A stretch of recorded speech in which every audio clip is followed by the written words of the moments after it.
All right, here we go. Doing this one a little bit, I would say old school. I used to do a lot of these screen shares and stuff when we got started. If you've been watching us for a little bit while now, we're a little bit more advanced. We use a Canon video and everything, but I'm coming straight to you on a Mac because this one's going to be more just straight up educational. So I'm going to share screen with you and roll through a document. And this has to do with what's going on with condos in the state of Florida. I've had people reaching out wondering why we've had an increase in HOA fees, learning about inspections. Casey, did you hear about the assessment over at this place? And so, what I want to do is kind of give you all the documentation about what's going on. And the goal of this video is to overeducate you and provide a resource that maybe you can come back to as well. And then, if you want to, after watching this, request the document that I'm working through, I'm happy to provide that. So, not a lot of B-roll and shots of the beach in this video. This is just me walking you through pretty much an educational on what's going on in the state of Florida as it relates to condos, HOAs, inspections,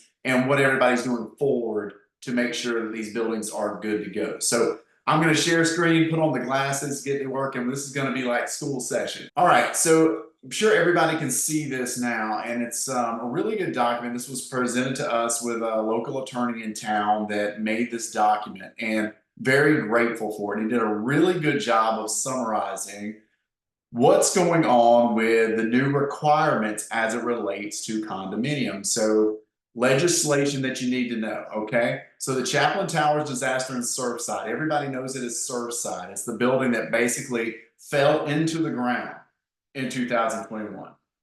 So it prompted legislation to prevent this from ever happening again, okay? So it became effective in May 26th of 22. The net effect will result in greater costs for condo buildings that are 3 stories or higher. That's key, okay? This is for 3 stories. We'll get into the specifics of this as well, but that first story can include like a parking garage, okay? So there's some detail and semantics. So if you're in a 2-story building, but you're sitting on top of a garage, you may want to check that out. This affects both developer-controlled and owner-controlled condominium associations with greater impact to older buildings, especially those that have waived reserves. So let's get down to it. So 2 mandatory requirements. We're going through it right here on item 2 here. 2 periodic. Number 1 is periodic milestone inspections. Okay, not just a change to the Condo Act, but a new section in the Florida Building Code. Okay, which is key. It's now in the Florida Building Code entitled Mandatory Structural Inspections for Condominiums and Cooperative Buildings. Okay, and the second one is Structural Integrity Reserve Studies. I've heard this called SEERS, I've heard it called SIRS, but Structural Integrity Reserve Studies, a study that focuses on the reserves for building components and is covered by the new provisions in the Condo Act. Essentially, what it's saying is not only are they looking to make sure these buildings are intact, but they're taking a look at the reserves by the HOA to make sure that they're ready for anything that may come. Okay? So first we're going to go into the milestone inspection and what that includes, and then we'll wrap up with the SIRS. Okay, so I'm going to get some high levels here and then give you a good summary, and you can ask me for even more detail. The milestone inspection must be performed by an engineer or architect licensed in Florida and submitted by the engineer or architect to the local enforcement agency. Okay, 2 possible phases. Phase 1 is a visual examination. All right. If phase 2 is required based on the visual inspection, it may involve destructive or non-destructive testing at the inspector's direction. So I've seen it where it looked like a stairwell was shifting and it prompted phase 2. So they had to kind of go in and cut some areas just to see what was going on and like look at the beams underneath. Okay. Upon completion of either phase 1 or phase 2, the engineer or architect must submit a sealed copy of the report with a separate summary of material findings and recommendations to the association and building official that has jurisdiction. Local agency building department can prescribe timelines, okay? If phase 2 repairs not commenced within 365 days, enforcement agency can pull the CO and declare the building unsafe. So basically what they're saying is once they've identified some things, you've got to get going ASAP. You can't drag your feet on this thing, okay? So there's a lot of it. The timeline. All right, so if the CO issued prior to 1992 was performed by 12/31/24, if CO between 92 and 94 by 25. So what they're saying is you've got to have your, if it's prior to 92, you got to have it done by the end of this year. I'm doing this in June of 24. Most of these buildings prior to 92 are due by January 31st. And if it's between 92 to 94, it can perform by 25. Okay.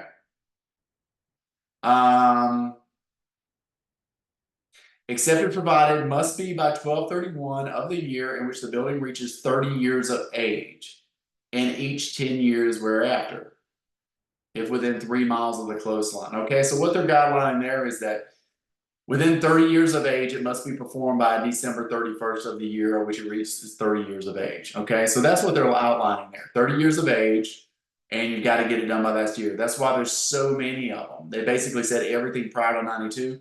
I'm around Destin, Panama City, Santa Rosa Beach. This accounted for several buildings in and around the Destin area for sure. Condominium association has requirements around this. A lot of this has to do with the reporting of it and disclosure to the homeowners. The condo association must distribute to each owner within 45 days of receiving the results. So it's nothing that they can do and then just kind of decide how they want to do it. And then results, they have 45 days to relay that to the condominium association owners, whether it be phase 1 or phase 2. Post a copy of the summary on the condo property, publish the full report in the association's website, and must be maintained for 15 years after receipt. Okay, now let's talk about, so that's all the inspections that are going on right now. And what's happening is they're going into some of these buildings, and what we're having here in Destin is there was an early 80s building. They found that some of the beam work was actually rusting, and they're going in and taking care of it. It ended up being like a $60,000, $70,000 assessment. Most people are just having to do the assessments. They can't add that on to the HOA fee because they need the money now to be able to perform these big repairs that are needed. Okay. And the good side is a lot of the condominiums are saying, okay, look, if we're going to do this, let's go ahead and repaint everything. Let's get it right. So whatever that one-time assessment is, it's really getting the building really good to go for many years down the road. Okay. So let's talk about this structural integrity reserve study, SIRS. I call it SEERS. I've heard it both ways. Looks like SIRS to me. SIRS study is a study of reserve funds required for future major repairs and replacement of the condominium property as required under legislation, requires reserves for additional components that were previously required. Okay. Anything greater than 10K. The study must state the areas, estimated remaining useful life, estimated cost or deferred maintenance expense, and estimated reserves for each item. So basically, they're looking at every item and component that the HOA would be responsible for a building. And they're going and saying, look, what is the average, what is the useful life of this? And they're estimating the cost that you need to have on the reserves based on the estimated use of life. So let's go down through these, which is pretty typical for HOA. The roof, structure including load-bearing walls and other primary structural members, fireproofing and fire protection systems, plumbing, electric, waterproof and exterior painting, windows and exterior doors.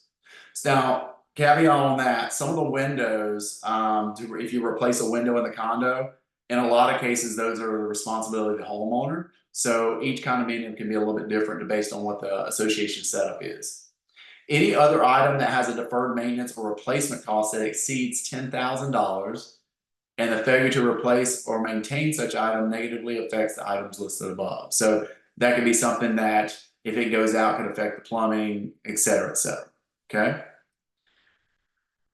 SB 154 cleaned this up a bit from SB 4D as floor and foundation were prior items, and it clarifies that only items applicable are what the association was responsible for. So it's basically reiterating that it's really just looking at the items that the HOA is technically responsible for as it relates to the reserves. The timing of this for buildings existing on or before 2022 that are owner controlled, the SIRS must be completed by, again, the end of this year, 12/31/24. So everybody's in the middle of this right now. And we won't see the full effect of this until starting next year when all these reserve studies are taken care of. Association must complete this every 10 years after the condominium's creation going forward. Failure by the association to complete the service at the state required statute is a breach of the officer or director fiduciary relationship. Okay. No more waiver of structural reserves. Effective 12/31/24, members of unit owner controlled associations may not vote to waive or reduce reserves. Okay, may not use reserve funds for any interest thereon or any other purpose than their intended purpose. So what they're saying in that is, in the past, based on the budget, you may look into it and go, okay, with the amount that we had coming in this year, should we give anything toward the reserves? Should we add to the reserves? And it was actually an elective thing, right? You didn't have to. Most people did it in some capacity, but based on what was going on that year, they may not have. Okay. But now it's a requirement. So they're basically saying once you identify it, it has to stay in place. You can't take it away to do something else with those funds. Okay. Developer can no longer waive or reduce reserves. This is a great document. Again, if I'm going to send it to you, you contact me, I will get you this document. It is fantastic. More surge requirements. Must be maintained for at least 15 years as part of the accounting records. Renters. This is an interesting one. Renters actually have the right to review these reports. I think that's more aligned with long-term tenants, that are going to be a part of that. I don't know if that necessarily is as valid for vacation rentals, but it says renters. So if they wanted to read the report as renters, I guess they can. After 12/31/24, condo contract disclosures must include either this date of the SIRS and milestone respect. So this is where it comes in for real estate. What we're doing with these is that, like, if I've got a buyer now that's going to be purchasing at a condo, we're really looking, we've been asking this for some time. Have you done your milestone inspections to this point? What are the results of those inspections? Do you have any planned assessments? And then also now, have you done your SIRS? Are your reserves in full? And then what is the plan for that? Because what we're looking for with new buyers of condos right now is, hey, I see that you're good right now, but are your reserves at a good level? Are you guys going to be having assessments in the near future? What we're always trying to protect is get as much knowledge as we can so that we can relay if there's anything coming. And look, this is all new. I mean, some of these buildings are just getting started with the study. So it'll be 2025 before it really comes into fruition. Newer condos will have the developer's turnover inspection report, which is due at turnover and essentially is a service that is deliverable. Okay. So basically, newer condos, it's going to be on the developer to kind of have something in place based on that. Okay. Community association managers must comply. So everybody's involved here. Okay. Everybody's involved. So I guess here's the overriding thing that I would like to get in place with you guys is that the reason I want to bring this to you is that we're seeing, I'll get contacted by people that are saying, hey, I saw this place went up in condo fees. Are they having challenges? What's going on? There's another one. Casey, we just did the inspection. They repaired a bunch of stuff. Now we've got another assessment. What's going on is that everything is going on. All this is going on right now at the same time. So we're doing these. Some people are finding that their decks need work. They're having to get in, jump out and, based on these milestone inspections. So that can be one assessment to get all that taken care of. And then if they didn't use any of the reserves to do that work, they're then having to do the SIRS and take a look at the reserves to see if they're still in compliance with what's going on and what's needed. Okay. So I think what's going on is, you're seeing this combination of a couple of different things. And the main thing is when you're buying a condo, if you're a condo owner, you're getting pretty aware of this because you've likely been communicated on many different levels of what's going on. But my main purpose of this condo is to help buyers right now and say, okay, look, these are the extra level of things that we're checking out. We've always checked out HOA performance. We've always looked at the budget and looked at the documents ahead of time. But now there's different levels on it. We're helping you check out, have they done their milestone inspection? Have they done the reserve study? Are they deficient in an area? What is the amount of money that they're having to look up? and what does that forecast look like over the next year? Okay, so all in all, it's a great thing because once the dust settles on this and whatever the HOA fees are, whatever the reserves get to, going forward, based on this math and the way that they've laid it out, it's going to be really tough for you to inherit a problem due to a lack of funding to reserves because these HOAs are going to be held accountable for make sure they're maintaining these properties. Okay. So I hope this was helpful. I just wanted to kind of bring you class. I know it can be a little bit boring if this isn't exactly what you're looking for, but I think that the main point was just to make you aware that, yes, some insurance has gone up in the state of Florida and it's driving some of these HOA fees up, particularly with flood and things like that. But the main thing is that we're just kind of settling in with these older buildings, and some of them are having to catch up. If you're a condo building and you're from the 80s and 90s and you've been kicking that can down the road on some of these repairs, it's becoming evident right now, and there's nowhere else to hide on that. And so it's having to take care of it right now. The good news is that once you do this, you're going to be good for years to come. And there's a process in place that's going to protect all those surprises coming down the road. So hope this was helpful. Just kind of wanted to get you this as a good guideline to kind of tell you what's going on.